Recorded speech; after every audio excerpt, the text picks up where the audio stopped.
My name is Marcus. My name is Connor. My name is Kara. I am one of them. This is our story. I think who Kara is, or how I would describe Kara, depends entirely upon who's playing her, because you have the option to make her multiple different people depending on the choices she makes. But I think she does start out incredibly naive, incredibly innocent, and kind of hapless.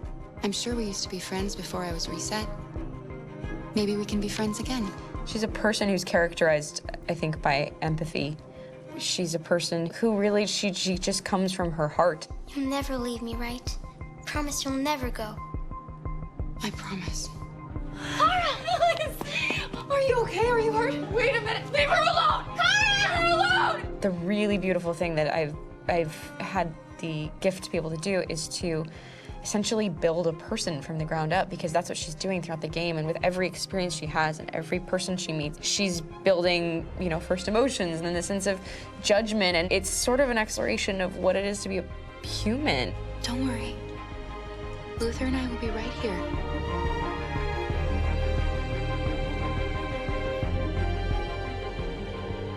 David and the creators have painted a really intriguing and engaging picture of a near future where we rely upon androids for a lot of our service class business, the class that serves us, that helps us, that handles our baristas and our drivers and our housemaids. And what is humanity, where we tap into it, how and why we treat each other the way that we do. And my character Marcus has a really intriguing journey, becoming deviant, realizing that he actually has feelings and human qualities inside of him, and it's a really incredible ascension into becoming fully realized and coming to terms with what you actually deserve better than this in life. And not only do you want it for yourself, but you want it for your peers. We've come here to demonstrate peacefully and to tell humans that we are also living beings. All we want is to live free. You know what? This thing, Dad, is not your son. It's a fucking machine! I think that a group that feels marginalized, feels disenfranchised, feels like they deserve and have earned access to themselves and the environment around them, and are trying to figure out a way to articulate how to get freedom. Connor is analytical. Connor takes things literally. He starts in the beginning place where he's very mechanical. He feels nothing inside, of course, and it's all just a system, a protocol that he is executing to get whatever he wants to happen, which is help humans stop deviants and to find the link between deviant androids. You were designed to serve humans, not kill them. What was I designed to be? Their slave? Their toy? Just say, I killed him. Is it that hard to say? Stop it! Stop! But of course, over the course of the story, and depending on the player's choices, Connor can grow in many different ways. He can deviate from that procedure or not. The moment of truth, Hank. Am I a living being? Or just a machine?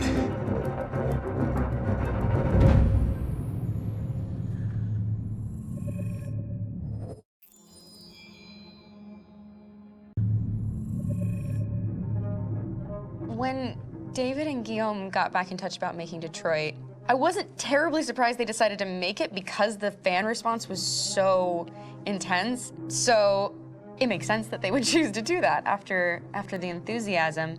It was a challenge, and it was just an interesting thing to get my head around how to approach this character now as a different, much older person, and whether or not she had changed. And I'm very happy to say that with Detroit, I've had the opportunity to see Kara grow so much more than I ever expected. You do the housework, the washing, you cook the meals, and you take care of... God damn it, where the fuck's the rat gone now? Alice! Alice! I mean, she starts out essentially how she does in Kara in a very, not robotic, but, you know, android, other way. And getting to take this journey where she becomes more and more human as it goes on. You know, and as an actor, that's a wonderful exploration in every way, whether it's how she sits, her posture, how her voice changes, how emotions change, and how much emotion is based on things like empathy and social experience. And so having, you know, as much material as I got with David to have this huge, nuanced arc was really incredible. Why couldn't we just be happy? This experience has been quite different than the experiences I've had shooting film or TV or doing theater work. I have 83 dots on my face and a really flattering black wetsuit type thing, and you're jumping around with props, and it's kind of like being a 10-year-old imaginative kid, which is fun. There's 80 cameras around us. It's already lit. So we just shoot and shoot and shoot and shoot and shoot. There's no change of sets, there's no hair and makeup, there's no wardrobe, so we move really fast, and we'll go through about 35 pages in a day. Working in TV or film, we'll probably do 6 pages a day. It's kind of acting boot camp. It's like working out constantly. I mean, you're doing this thing, and then you got to do something that's completely other back to back to back. And so that kind of process of working is very challenging, but it's also very exciting because you just have to keep coming up with new ideas, and your head goes all over the place because you're trying to keep track of basically 4 different storylines for each different response. You shot that girl, for fuck's sake. It was a machine that looked like a girl. Yeah, I know what I should have done. I just told you I couldn't. All right, I'm sorry. The fact that David Cage, he's telling like many stories interwoven from beginning to end is super complicated and super impressive, and I have no idea how he keeps it all in his head. He's not just the writer or the director who's seeing this from the outside eye, he's also thinking about the player walking through this space. You know, only somebody who really, really loves not the work, but like these characters and these stories and cares about doing something meaningful would invest that much in it. And it's always inspiring to work with somebody who cares that much. My experience with motion capture is this one. And I found it sort of terrifying in a way, because they said the computer's going to build you. But then as we got into it, I realized all the elements of it were still artistic. I just dipped into a really brilliant setup here. I've never seen anything like it. And this won't turn me into a product because I was playing a character.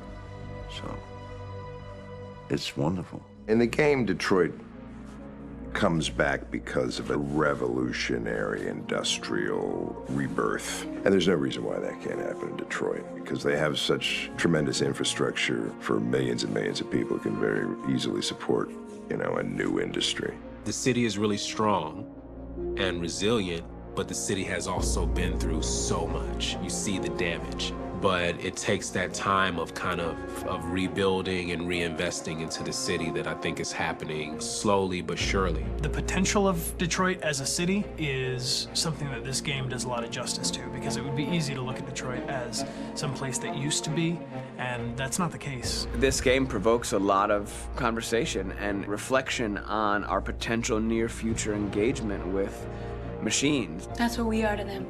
There's merchandise on display in a shop window. I think that a group that feels marginalized, feels like they deserve and have earned access to themselves and the environment around them, and are trying to figure out a way to articulate how to get freedom. What was I designed to be? Their slave? Their toy? It plays with your comfort levels. You think that this is fine, you're comfortable with it, until something blurs the line and throws you off, and now do I feel differently about whether this should be allowed? Should it be banned? Should it be encouraged? You're gonna ruin our lives, and for what? For a bunch of machines? They are not machines! They are alive! I'm alive!